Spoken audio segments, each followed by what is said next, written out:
Hello once again, everybody, and welcome to another exciting edition of Off Track TV. Along with Dan Kapuscinski, my name is The Voice, Shane Andrews. Welcome you inside the studio here in Weedsport, New York. We have a very special guest here with us tonight that we will introduce and talk to in just a moment. Dan, it's been a couple of weeks, but we're back for more. Yeah, that's right. That weather continues to improve. It looks like we got a nice stretch coming up next week with a couple of different facilities getting ready to go racing here in the Central New York area. So very excited to get things moving. Later on tonight, Dan and I will try and solve all the world's problems, maybe even create a few. But in order to do that, we need your input. So send us your questions. Anything you want to talk about tonight? info@weedsportproductions.com or on Facebook. Or you can hit us up right here on Twitter. I'm NYVoice13. Dan? I'm at Dan_Kapuscinski on Twitter. And make sure you like the Weedsport Productions page on Facebook. Our first guest tonight, ladies and gentlemen, it's our promoter show here for show number 3 of the season. Good friend of ours and no stranger to Central New York racing, the general manager and promoter of the Brewerton and Fulton Speedways, along with the series director for the Dirt Car Sportsman Tour, Cory Reed. Corman, welcome to the show. Hey, thanks for having me, guys. Good to be here. Nice to have you here. A beautiful day out here. I'm sure, just like everybody else, everybody at Fulton Brewerton Speedway getting that itch ready to go racing. Yeah, we're starting to get ramped up. Been up there pretty heavy the last few weeks, getting things opened up, and just a week and a half away, really. Less than a week and a half. So. Saw Dave Medler post a photo today of Fulton Speedway. It looks like the facility handled the wintertime weather very well. Yep, quite well. We kind of shut the gates in the late fall, and you never really know what you're going to see when you go back in. So you kind of hold your breath sometimes, especially we get a ton of wind up there, as you know, as you're pretty close. So you never know what's quite going to be, but it wintered well. So we're getting ready to rip. Good. May 6th, you kick things off at the Brewerton Speedway, the D-shaped Dirt Demon, and I'm sure that the anticipation is high, especially right here in Central to New York, to get things going, to get that adrenaline flowing. I want to talk a little bit about, before the start of the season, what do you anticipate with everything going on in the world economically, cost of racing fuel, tires, the whole ball of wax? What are you guys seeing from your perspective and how this could affect the racing this year? I mean, I know it can be challenging. I'm hearing it and feeling it already with people that haven't been able to get the equipment or the tires or the things that they need this early. So I'm a little concerned. But we as a track, I mean, there's not a lot we can do other than just push forward and, keep our schedule. And if we have to adjust on the fly, we will. But we have to assume and hope that everything kind of straightens out and moves forward. You talk about Brewerton starting on May 6th. Of course, next weekend at Fulton, you're going to have the $2,000 Enduro that I believe you were going to run last fall and got pushed to the spring, and an open practice session as well. Should be a fun way to kind of get the cobwebs knocked off and get things rolling. Yeah, we think so. That was kind of why we laid it out. We got rained out in October, and that's the first thing I thought was, why not bring it into our practice day and put a little more emphasis on that. And we have, I think, 60 cars pre-registered right now, so it should be pretty cool. That's great. I love those 200s. They're pretty insane. I remember my father having old VHS tapes from Fulton in probably the 1980s. There were so many cars out there. They were lined up bumper to bumper the entire way around the entire track. Brewerton, when we did it last summer, it was sort of like that because Brewerton's so small. We had 64 entries for that, so it's pretty cool. That's great. It's a good way to kick it off, and it just sort of get us, we can make sure the track's okay and all that stuff moving into our weekend, the following weekend. Sure. And Fulton Speedway, notorious for car counts, especially in that sportsman division. The sportsman ranks, you guys run everybody on a Saturday night, a couple of different features. Take us through the process of how you guys came to the conclusion to do that. Well, we got to a point, it's actually an interesting deal because when I first went there, we were the opposite. We were like 18 cars, and we were like really stressing. And I think that was around 2010 or 11 whenever I was there first. And over time, I think we just picked up the tech part of it, and I think that sort of started the ball rolling the right way. And then over time, all of a sudden, it just kept building. And so we got to 38, 40 cars, and we're sending guys and girls home, and that's not something we want to do. So that was actually John's idea. John says, I think we need to change this, and let's we want to run everybody. I mean, everybody's here to race. That's really what it's all about. They just want to be entertained. Right. Most of these drivers, that's what it's about. You know it, Dan. You're a racer. I mean, they just want to have your fun. Well, especially in the sportsman division, laps are everything. You know, to be able to get on the racetrack and be able to compete every single weekend is really big and really important to be able to do.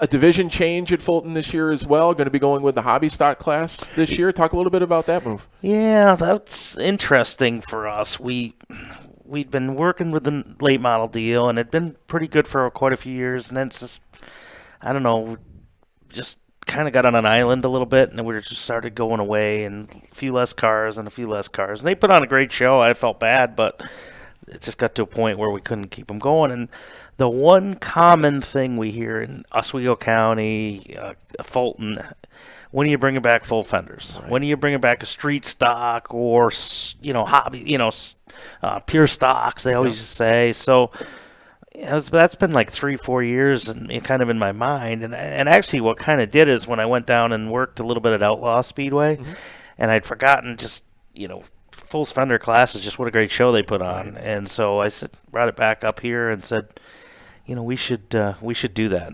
And I think we're going to be okay. I mean, our goals kind of for the first year is, I'd like to see a dozen cars. I mean, it sounds small, sounds short, but I think that's where I think we need to be targeted for this year. And I think we're going to be there. I think so. Good. Cory Reed, General Manager and Promoter of the Brewerton and Fulton Speedways, joining us, and want to point to everybody's attention on the screen, that QR code. Open up your phone. Hit that with your QR scanner, and it'll bring up the schedule for the Fulton Speedway, something that we've implemented this year. I tried it on my phone. I have it. And a couple of big shows. You've got an ambitious schedule, as you always do, at both Brewerton and Fulton Speedway. Let's touch on that a little bit. Yeah, Fulton will get started ahead of Brewerton, obviously. We always sort of stagger our tracks just from a sheer staffing perspective. It's just hard for us to open both at the same time. So we'll kick off with the High Bank Holdup at Fulton after the Enduro. The week after, we'll have the 29th and the 30th. We'll have the ESS Sprints along with our Mod Light class and the Hobby Stocks will make their debut on the 29th of April. And then we'll come back the next day with a 60-lapper for the 358 Mod Series, the High Bank Holdup. So we think that should be a pretty good weekend, sort of a way to get things rolling. And we've done it in the past, but typically we've had every other year we lose it to rain. So hopefully this year it's a little different. We haven't had it in a couple years. Last year we didn't schedule it because of Bristol.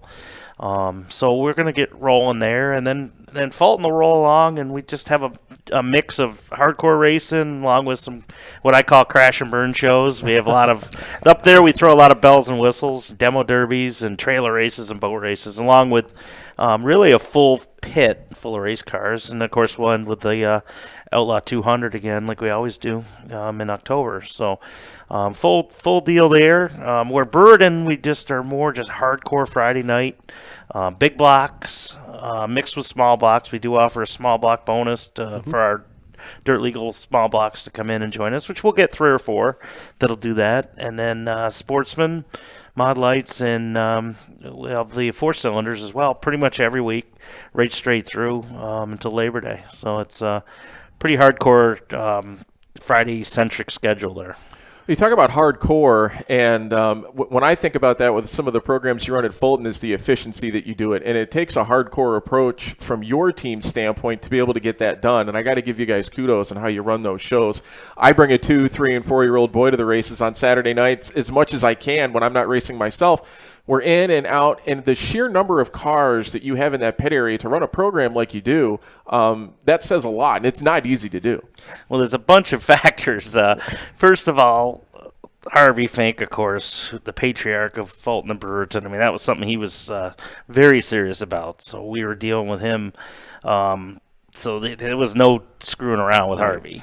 Also, my history with Glenn Donnelly. I mean, I learned from Glenn right away that you just run the show. You get it done. And that's, don't mess around. So I think I've brought that. It drives me nuts when we have downtime, and even worse when we start late. If we start even a couple minutes late, I go berserk. And I don't know why. It's just like 2 minutes. It could be like 2 minutes. It's not even that big a deal. I'm like, start that anthem. Let's go. Well, we're fighting for everybody's attention as it is and their entertainment dollars. So we've got to be punctual. We've got to present a great show. We got to get them in. Got to get them out. Exactly. And I'm going to give credit to our staff. We have a great group of people. They've been with us, same group of people. Tim Farrell does our race directing, and he does a great job keeping it rolling. So, Corman, before we let you go, obviously the QR code up there on the screen, you'll see it throughout the show where you can hit it with your phone. But folks want more information about Brewerton and Fulton Speedway. What do I got to do? How do they find you guys? That same thing. Go on the website. We have brand new websites through My Race Pass. So those are up and running now. We also have our Facebook page. A lot of heavy content there, especially as we get closer to opening day. Cory, thanks for taking time and joining us, coming back to the Weedsport Speedway and seeing us. Of course, we'll see you throughout the year here with the Sportsman Super Dirt Series. You're the director for that tour, so we'll see you here at the port a couple of times. I will be here. Excellent. Cory Reed, general manager and promoter of the Brewerton and Fulton Speedways, joining us here tonight. When we return, the new general manager and promoter of the Weedsport Speedway, Joe Skotnicki, will join us right here on Off Track TV.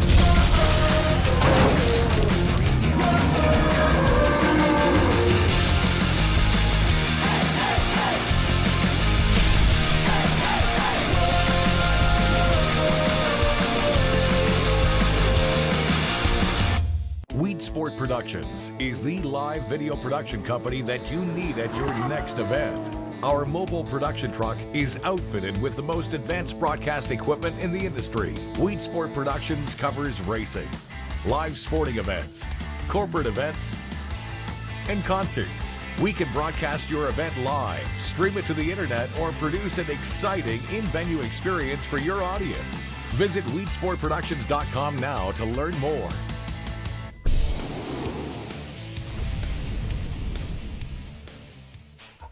Welcome back to Off Track TV Live. Shane Andrews, Dan Kapuscinski here in studio. And you know, Dan, I think Fulton Speedway and Brewerton Speedway, very near and dear to both of our hearts, obviously, with our history through racing throughout the year. And of course, now, third generation Kapuscinski going to the races at the Fulton Speedway. This has got to be a blast for you. Every day we drive by a Fulton on our way home from, bringing him back from school, and he asks me every day, Dad, when can we go to Fulton? When can we watch the modifieds? Unfortunately, we're only a couple weeks away now. And you know, racing is all about family, and we have a special guest here with us tonight. He's the newest member of the Weedsport Speedway family. No stranger to dirt track racing. Hell, he's not even a stranger to any form of racing. Coming to us from his home out in Western New York, the newest member of the Weedsport Speedway team, the new general manager and promoter of Weedsport Speedway, Joe Skotnicki. Hello, Joe, and welcome.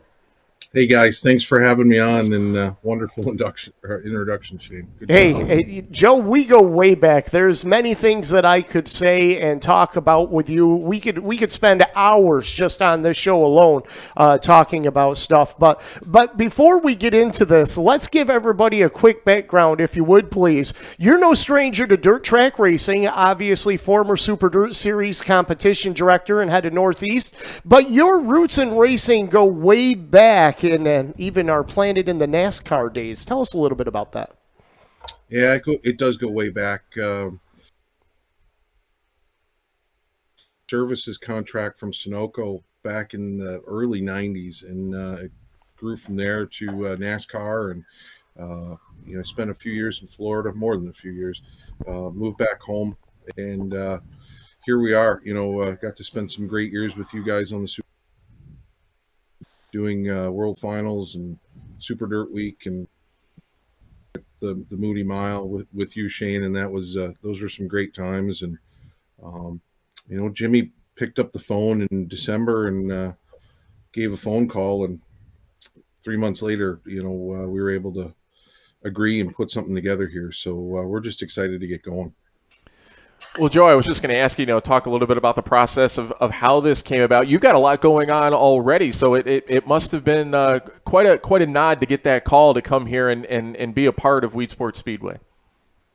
It was a huge nod, a huge honor. Al Hankey is an incredible individual, as you well know, Dan Shane, you know as well. We've dealt with those guys for years on the series, and I've got to know Jimmy fairly well, and of course Al. And one of the reasons that I said yes, and it took a long time to say yes, was their loyalty to Dirt Car and to our program when they did it. So when they said they needed help, it was just a matter of figuring out a way to give them that help that they needed. Joe, you're coming into an operation, and I say that from the standpoint that the Speedway and facility itself is one of the top 5 in the United States. There's not much that needs to be done facility-wise, really, from top to bottom. Even the racing here is phenomenal. As you come into this position, what are your goals? What do you feel are your challenges coming in to 2022? The 2022 challenge is learn the facility, learn the people. Danny and I have had quite a week with the kart pass experience, and he's already educated me greatly on the multiple things that we need to grow and learn in the kart world. In one of the early interviews with Area, somebody asked me, what am I going to bring to it that's going to make a difference? And the truth of the matter is I don't know today. And I may not know until the end of the season, or we book something different, whether it's a Lucas Oil Dirt late model race with Kyle Larson, and I'm not saying that's going to happen, but there's goals. You just don't know if you can achieve them all, and what you can do to expound on something it's already pretty great. So it's just an honor to be a part of it, learn and grow the efficiency, maybe just put some of those little special twists that we do with the Super Dirt Car Series, and just keep tweaking it until you can't tweak it anymore, and then you got to find something else to add to work on to build it again, because this sport is always a reinvention of what you did. You can never rest on your laurels. You can never stop learning. It's always a growing experience. So, Joe, as things are kind of getting started, what's your process right now? What was on your plate today? I guess maybe aside from kart pass all day long with the go-kart track, what are things looking like day to day for you right now to get the ball rolling and get things started? Day to day, it's pretty cut and dry. Jimmy and I have been going through things with the sponsors and closing up those deals and making sure that everything's on the dotted line. We're working on a ticketing platform for the Speedway. We'll be introducing Pit Pass and My Race Pass, along with the rest of the track, so we're consistent with what the tracks have in the region and now what Dirt Car has. Those are really the day-to-day items, and then if there's any fires to be put out, we've been tackling those, and we'll start building event schedules here and getting the anthem singers and the different little promotions. We're looking at bringing in 30 veterans and associating them with a car, i.e. it's a little stolen from NASCAR, but Memorial Day weekend means a lot to all of us, and that Heroes 100, we want to get some heroes there and give them the right honor, and those kind of efforts are what's on the plate right now. And honestly, I've already started looking at 2023 and having discussions with different groups, because operational year, can't really change the schedule. It was made already, and the conversations we're having now will we'll see where we can take this thing in 2023. Joe, it sounds like with the last comment you just made, it sounds like your vision is to kind of get Weedsport back to where it was pre-COVID schedule, where multiple different groups and sanctioning bodies were coming into the Speedway, whether it was the USAC sprint cars or the Rush late models, just a variety that we don't normally get to see up here in the Northeast. Yeah, Al and I actually talked a little about me and the Speedway Al built, well, weekly racing is great. He built a facility that open to so many different things. And there's nothing against weekly racing, and maybe someday that becomes the program at Weedsport, these things. But Al, Al's looking to entertain people and give people the ultimate experience at a dirt short track. And we need to grasp that while we can, because there's not too many Al Hankies in the world that give us that opportunity to do what we enjoy and entertain the folks with so many different things. Well, and Joe, you kind of alluded to it a second ago in conversations that you've been having with Jimmy Phelps specifically. I know probably people tuning in are wondering, well, what is Jimmy's role going to be? Is he still going to be working at the Speedway doing things? So how is that working relationship been going? Jimmy obviously is not going anywhere. It's just you're bringing in your new philosophies and your new roles and paths to Weedsport Speedway. Yeah, I think when we first talked back in December, Jimmy made it clear that his life's changed, and it's for obvious and sad reasons that it's changed, and more's been put on his plate. So he was looking for help, and he definitely wanted to rededicate himself to the race. Obviously, that showed up in Volusia when he won some races and won the championship, performed well every night. So he's meeting his goals, and the working relationship, it's like we never left off from 2013 or 14. They're just daily conversations that go on, and Jimmy's one of the nicest guys in racing. So he's easy to work with, and in his role, he's handling a lot of different things that they didn't ask me to handle, which is a racetrack, and there's some work going on there, and just getting those equipment things handled and working with Andy to make sure we're up to snuff and running.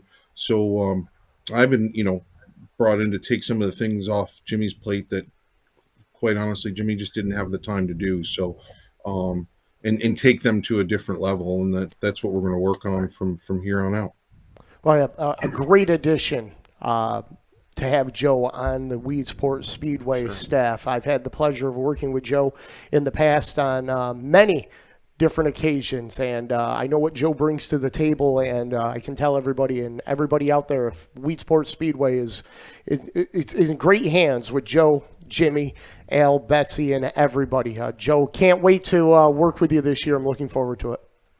Looking forward to it, Shane. Maybe we can find a drive-through along the way and have a little more fun. Yeah, absolutely. Yeah. Tell Zach, man, we said hello out there, and thanks for joining us. Look forward to seeing you here in a couple of weeks out here at the port. Thanks, guys. Thanks, hope Joe. Everyone has a happy Easter, and thanks for having us on. We'll talk to you soon, Danny. Sounds good. Joe Skotnicki, the new general manager and promoter here at the Weedsport Speedway. When we return for our final segment, Dan and I will solve some of the issues that you folks have presented to us. More coming your way on Off Track TV.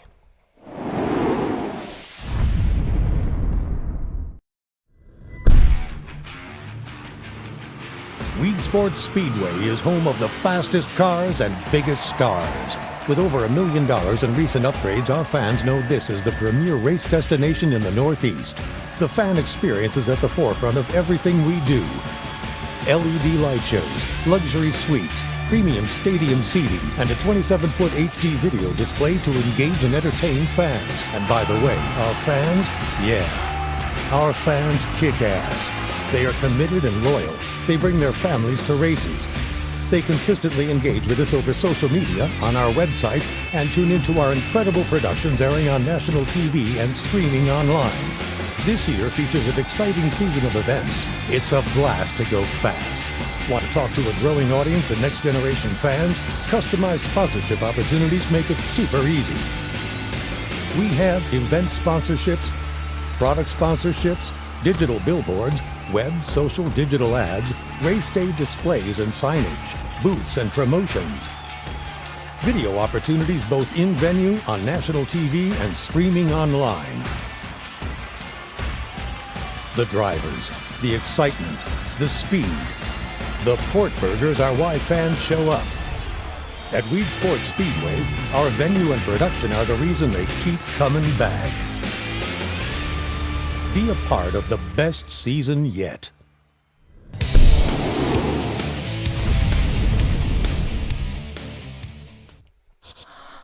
Welcome back to Off Track TV, our final segment of the night. Again, just seems to fly by, Dan. And, of course, when you have two quality guests like Joe Skotnicki and Cory Reed, it just seems to go that much quicker. And, you know, this season, I can't wait. We're just weeks away. I know. Having two true professionals in Cory and Joe to join us this week is fantastic. We could do a half an hour easily with each of them, let alone both at the same time. So really excited to get things started at Fulton and, of course, Weedsport. Want to give a shout-out to Bonnie Ford and Rich Murtaugh for tuning in and joining us tonight. Thanks for watching.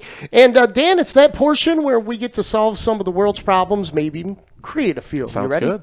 All right. Bobby Sue McGee, isn't that a song? Wants to know, with the Super Dirt Series opener now being set for Bridgeport, what are your thoughts on this? Well, it sounds to me like it might have a little more local flavor to it than we might normally think. You know, the guys down at the Bridgeport Way and down in that southern area certainly have a handle on those racetracks. You know, not to say that obviously the Super Dirt Car Series regulars don't know every track they go to, but it's one of those local playgrounds that you like to go to and contend with the pouches and those kinds of drivers of the world. So really, at the end of the day, I think it's a great way to kick off the season and a nice mix of competition. It's not the first time that the Bridgeport Speedway kicked off Super Dirt Series competition. COVID year was the first time and the first and only Super Dirt Series race we had, and that was at Bridgeport. So looking forward and excited to getting down there again. High-banked, fast-packed action track. It's going to be a good one. Absolutely. Looking forward to watching that one on Dirt Vision. Unfortunately, I won't be able to make that one. It's a little too far for me to get to in the middle of the week with a 9 to 5 going on, but I'll certainly be tuned in and enjoying the action. Sounds like it'll be in me and Rich Vleck. Yeah.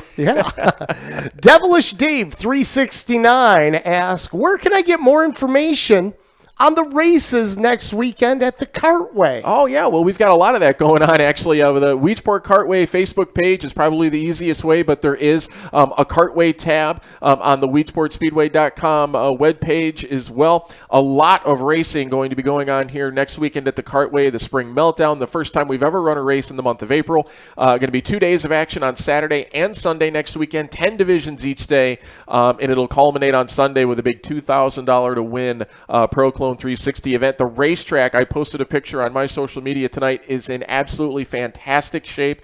It took the wet weather and the winter weather absolutely perfect, so we are very excited to see some sunshine in the forecast next week and get 2 days of racing in. First of many shows over at the Shortport. That is correct. We've got, I think, 9 different nights of racing at the Kartway this year between our weekend programs, which typically will happen on Sundays, and then our Thursday Night Thunder shows as well. We'll have one in June, July, and August. And, of course, Off Track TV will be there for all 3 of those shows on Thursday nights. And a very special message just coming in that we do need to share. It is from 1E Bunny.